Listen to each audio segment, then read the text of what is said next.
नमस्कार, सत श्री अकाल एंड आदाब दोस्तों। आपने रिसेंटली चिप्स के बारे में बहुत कुछ सुना होगा। दुनिया पूरी आर्टिफिशियल इंटेलिजेंस के चिप्स के पीछे भाग रही है। अमेरिका और चाइना की टक्कर चिप्स के मामले में हो रही है। ताइवान सेमीकंडक्टर कंपनी दुनिया की सबसे इम्पोर्टेंट कंपनी बन गई है। एनवीडिया अमेरिका की दुनिया की सबसे कीमती कंपनी बन चुकी है। आप सोचते होंगे यार ये चिप्स होते क्या हैं? तो आज हम बात करेंगे चिप्स की टेक्नोलॉजी की कि ये कितने ज़रूरी हैं और कौन सी कंपनी क्या क्या चिप्स बनाती है और इंडिया कहाँ पे स्टैंड करता है इस मामले में चिप्स इंडस्ट्री में। और इंडिया की कुछ कंपनीज़ के भी मैं नाम बताऊंगा आपको, जो कंपनीज चिप्स इंडस्ट्री में कुछ काम कर रही हैं और आगे आने वाले वक्त में इन्वेस्टमेंट के पॉइंट ऑफ व्यू से भी आप उनको कंसीडर कर सकते हैं। वो मैं इंडिया की कुछ कंपनीज के नाम बताऊंगा क्योंकि बहुत ही हॉट मार्केट हो चुकी है चिप्स की। तो हम शुरू करते हैं दुनिया की सबसे इंपॉर्टेंट जो कंपनी वैल्यूएबल बन चुकी है, एनवीडिया। ठीक है दोस्तों, अब आप ये सोचते हो कि ये बनाती क्या है, एनवीडिया बनाती क्या है? तो देखो ये जीपीयूज बनाती है। जीपीयूज बनाती है, ग्राफिक प्रोसेसिंग यूनिट इसे कहते हैं, ग्राफिक प्रोसेसिंग यूनिट। तो ये जो है ना, जो डाटा सेंटर्स है, उस डाटा सेंटर्स का सबसे वैल्यूएबल रेवेन्यू जनरेटिंग प्रोडक्ट है। मतलब डाटा सेंटर में सबसे महंगी अगर कोई चीज़ लगती है तो ये जीपीयू लगती है और इसकी कीमत जो है लगभग $25,000 से $40,000 तक चलती है। ठीक है, और इसकी कॉस्ट जो है एनवीडिया को ये $800 के आसपास पड़ती है। तो आप अंदाज़ा लगाइए, $800 की चीज़ है वो $25,000 से $40,000 में बेचती है और उनके पीछे लाइनें लग के कंपनियां जो है लेने के लिए खड़ी हैं। उनकी अगले 2 साल की प्रोडक्शन ऑलरेडी बिक चुकी है और डिमांड जो है बड़ी हाई है इनकी। ठीक है दोस्तों, तो ये जो जीपीयू बनाती है एनवीडिया, इसके जो चिप्स हैं उनका है H100, H200 और अब लेटेस्ट इनके जो आए हैं B200 जो हाई वैल्यू हैं और GB200 ब्लैकवेल भी इनको कहा जाता है। तो ये लेटेस्ट जनरेशन है B200 एंड GB200 ब्लैकवेल इसके नाम से जाना जाता है। तो ये अभी तक दुनिया में एक ही कंपनी है जो ये आर्टिफिशियल इंटेलिजेंस के लिए B200 और GB200 चिप्स बनाती है। अच्छा, अब रिसेंटली इसको चैलेंज करने वाली या कोई और कंपनी जो ये जीपीयूज एआई में यूज़ करने वाली बना रही है वो है AMD।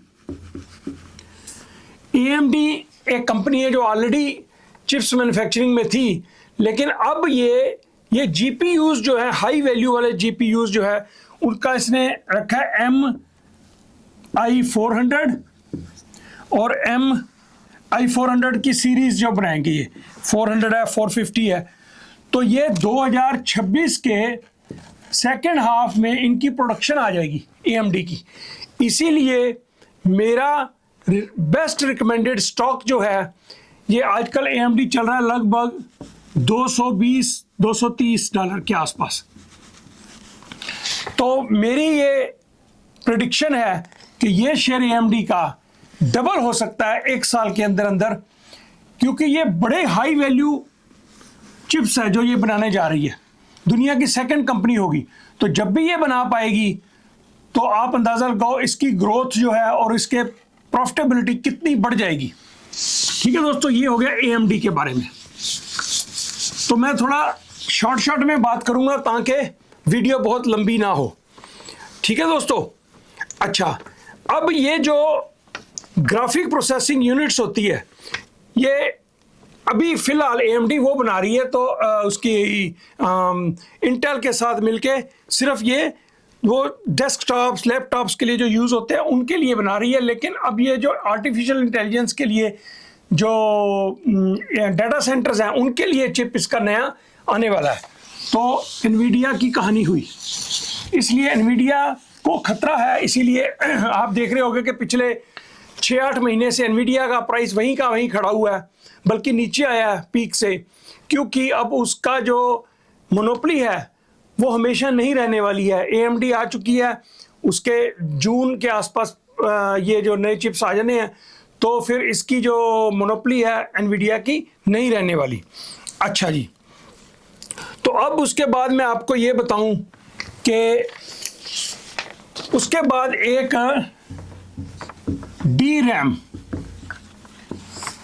DRAM होता है, डायनेमिक रैंडम एक्सेस मेमोरी।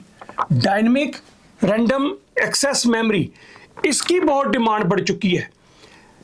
इस DRAM को बनाने वाली दुनिया में 3 कंपनीज हैं बड़ी बड़ी। एक है अमेरिका की माइक्रॉन, सैमसंग कोरिया की, और हाइनेक्स कंपनी कहते हैं। तो ये जो है 3 कंपनी जो है ये DRAM बना रही हैं। और DRAM क्या होता है दोस्तों, आपको छोटा सा समझा दूं। DRAM जो है ना आपके मेन वर्किंग मेमोरी है, ये आपके कंप्यूटर में, फ़ोन में, सर्वर में यूज़ होता है। तो DRAM में एक सेल होता है, उस सेल में एक ट्रांजिस्टर और एक कैपेसिटर होता है। तो जो हर DRAM की बिट जो होती है वो उसमें स्टोर होती है ट्रांजिस्टर में। तो ये जो स्टोर होती है आपकी मेमोरी उसमें, फ़ोन में जो भी या CPU में, तो वो मेमोरी लीक होती रहती है।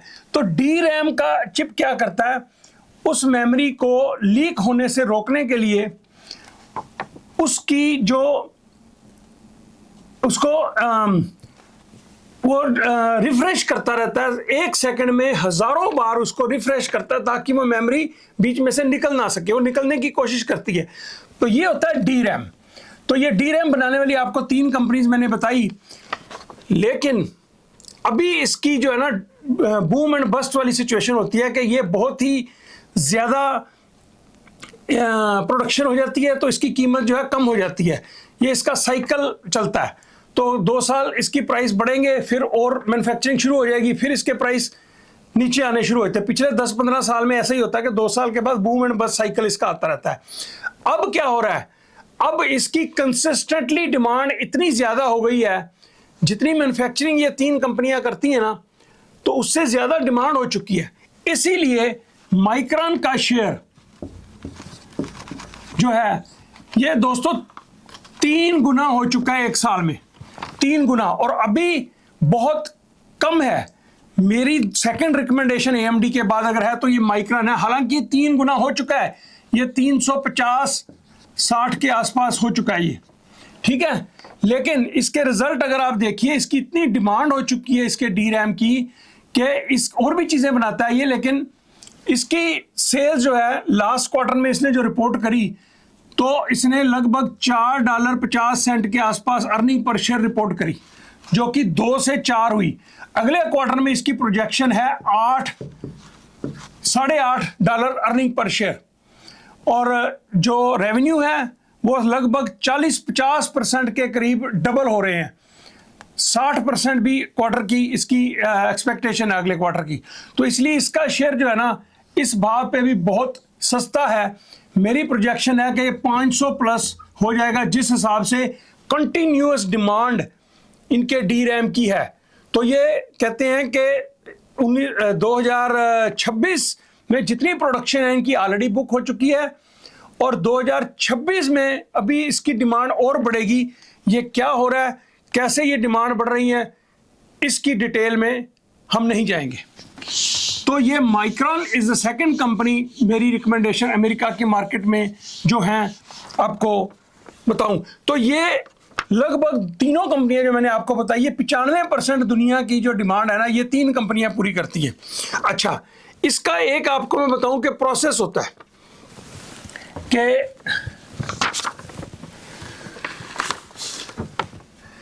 ये एक ना ग्लोबल चिप वैल्यू चेन होती है कि इसका प्रोसेस क्या होता है। नंबर 1 होता है दोस्तों चिप का डिजाइन करना, ठीक है, पहले चिप का डिजाइन होता है, उसके बाद इसका जो वेफर की फैब्रिकेशन होती है, ठीक है। नंबर 3 उसकी असेंबली होती है, टेस्टिंग होती है और पैकेजिंग होती है। नंबर 4 पे इलेक्ट्रॉनिक मैन्युफैक्चरिंग में होते हैं जहां ये यूज होते हैं, और 5वें नंबर पे एंड प्रोडक्ट इसका बनता है। अब सुनो इंडिया का क्या रोल है यहाँ पे इन चिप वैल्यू चेन में। इंडिया कहाँ खड़ा हुआ है? इंडिया जो है ना चिप डिजाइन करता है, ठीक है, उसके बाद ये असेंबली पैकेजिंग भी करता है। और नंबर 4 1 3 और 4, number 1 chip design, number 3 assembly testing packaging, number 4 electronics manufacturing. ये 3 चीजें इंडिया करता है। लेकिन सबसे इंपॉर्टेंट चीज इसमें क्या होती है? Wafer fabrication.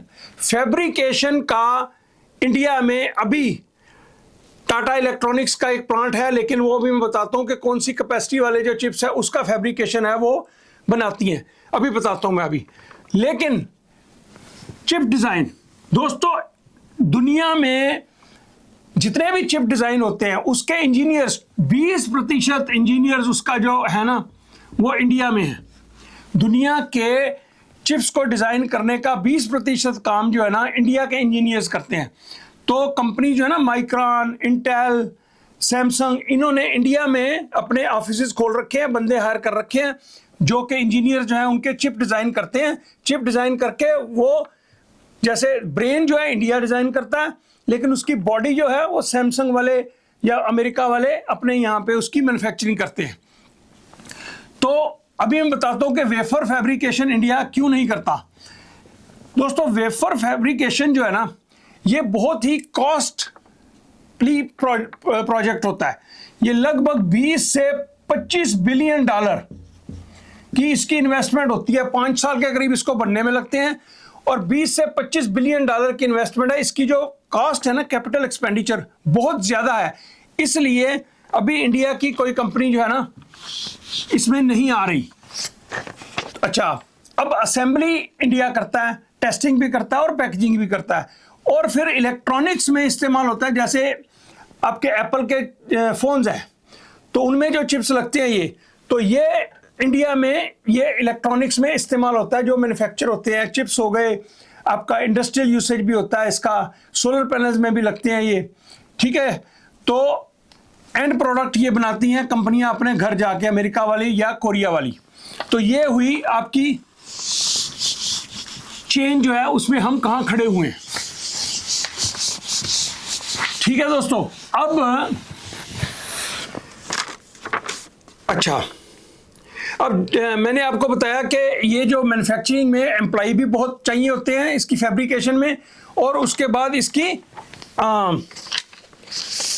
जो है कैपिटल एक्सपेंडिचर लगभग 20 से 25 बिलियन डॉलर लगता है। इसके जो है ना दोस्तों जो चिप्स वैल्यूएबल चिप्स है माइक्रॉन के और सैमसंग के, ये 3 नैनोमीटर, 5 नैनोमीटर और 7 नैनोमीटर की पावर के होते हैं। तो इंडिया में अभी ये 3, 5, 7 वाले कोई नहीं फैब्रिकेट करता। एक टाटा इलेक्ट्रॉनिक्स कंपनी है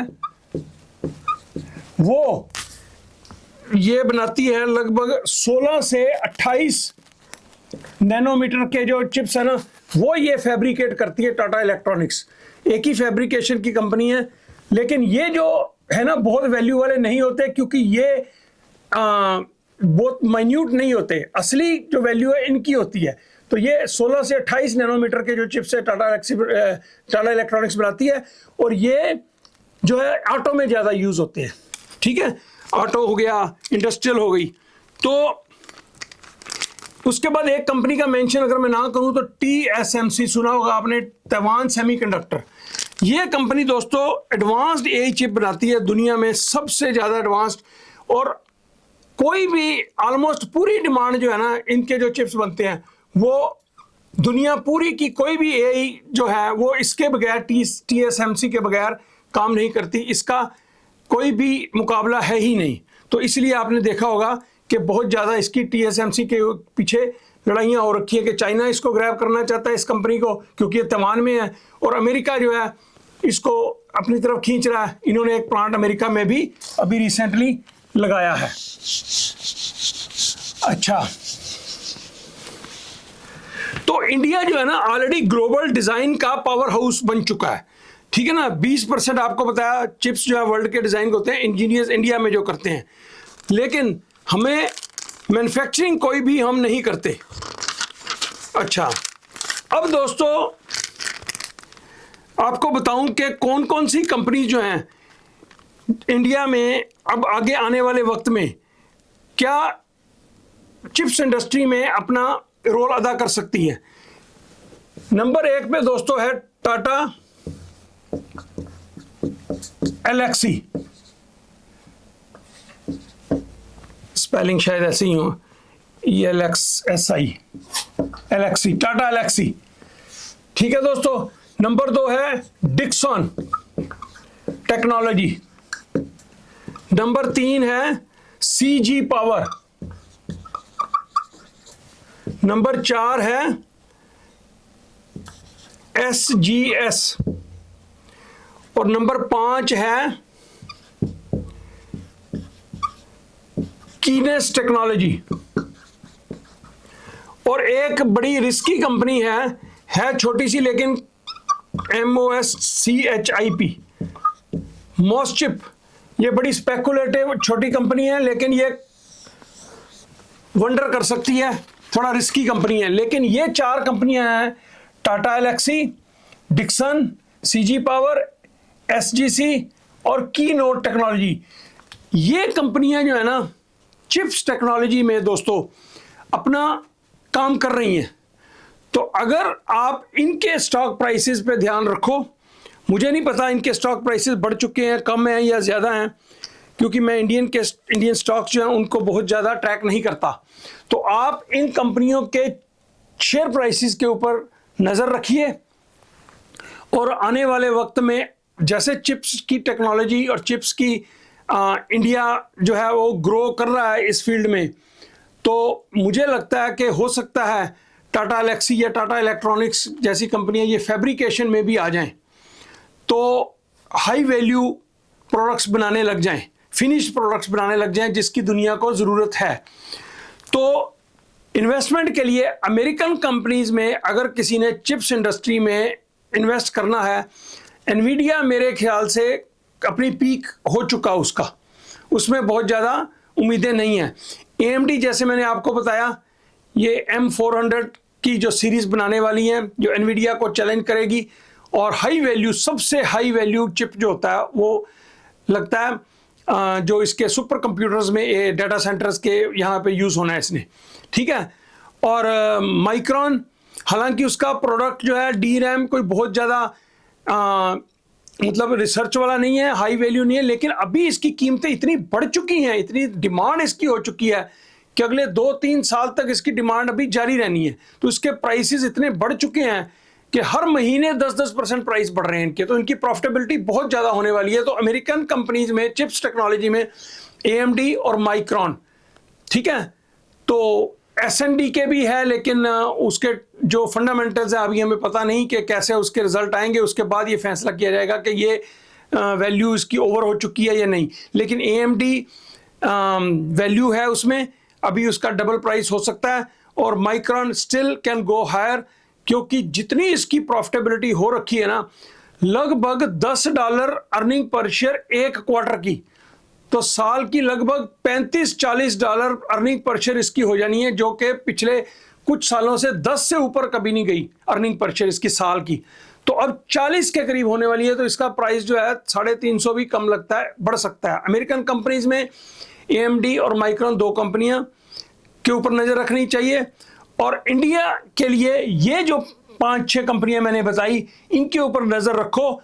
और मैं ये नहीं कह रहा कि आज कौन सा प्राइस है अभी इसमें आप इन्वेस्ट करो, लेकिन इनके ऊपर नज़र रखो, इनका कोई न्यूज़ आए क्या अब ये कुछ ऐसा करने वाली हैं, क्योंकि इंडिया भी अब समझ गया है कि चिप्स इंडस्ट्री में, सेमीकंडक्टर इंडस्ट्री में हमें इन्वेस्टमेंट करनी चाहिए, क्योंकि ये दुनिया, आने वाली दुनिया में अब जो AI आया उसमें इतनी ज़्यादा इनकी चिप्स की ज़रूरत पड़ती है, इसके बगैर दुनिया नहीं चल रही।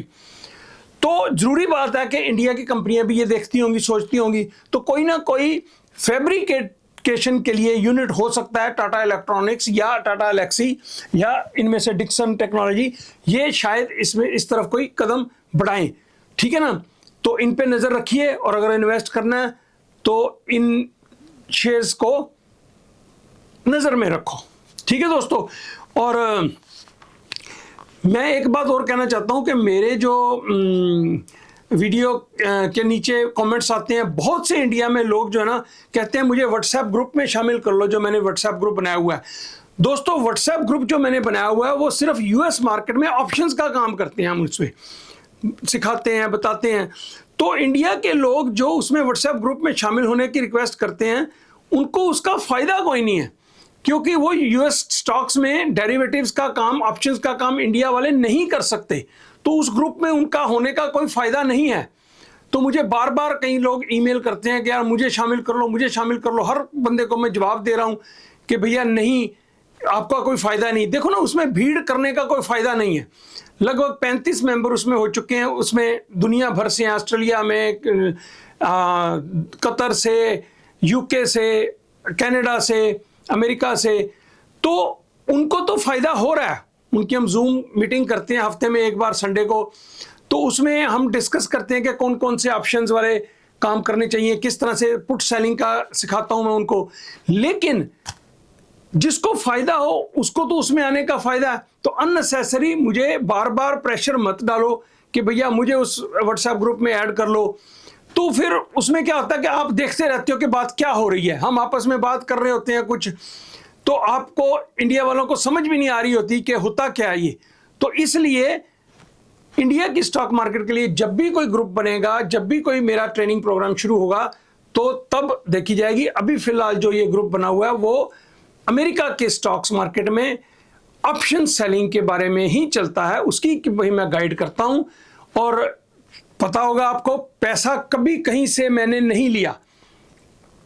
तो अगली वाली जो वीडियो है उसमें मैंने जो आपको फॉर्म बताया था, वो नीचे मैं अटैचमेंट में फॉर्म दे दूंगा डिस्क्रिप्शन में, तो उस फॉर्म को क्लिक करके जो भी आपके आसपास किसी को भी ज़रूरत महसूस हो, आप समझें कि यार इसको हेल्प करनी चाहिए, तो मैंने जो मुहिम शुरू की थी कि मुझे जो अपनी पर्सनल कमाई से मैंने लोगों की हेल्प करनी है, ज़रूरतमंदों की, तो उस दिशा में अगली वीडियो में डिस्क्रिप्शन में नीचे उसका फॉर्म लगा होगा, तो उस पर हम काम कर रहे हैं।